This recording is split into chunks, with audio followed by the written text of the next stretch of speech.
Welcome everybody. We are taking a quick look at how we can combine designs from TinkerCAD and put them on the side of a box like so. So once I have my design from TinkerCAD, I'm going to select just the parts I want. If we have this other box, that was going to be the background of our sign, the cut edge. I don't want that right now, so I'm just selecting the parts that I want to put on the side of the box.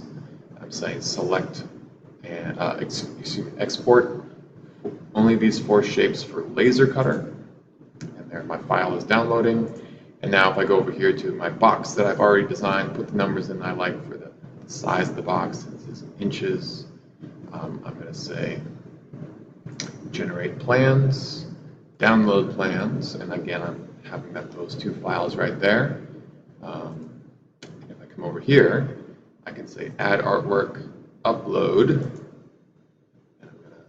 Upload both these. There goes one of them. And the other one, if I get this going, I can just drag in real fast here.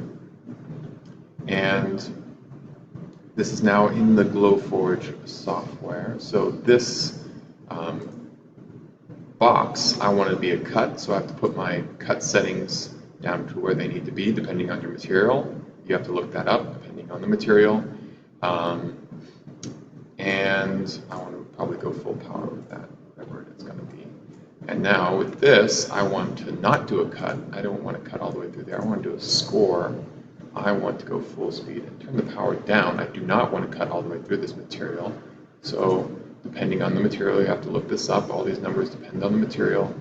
And now the thing I got to do is size this to fit on the side of my box somewhere that I like it.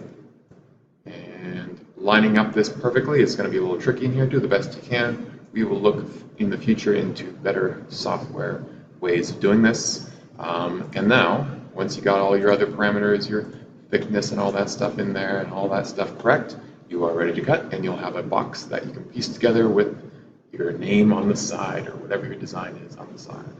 Enjoy. Bye-bye.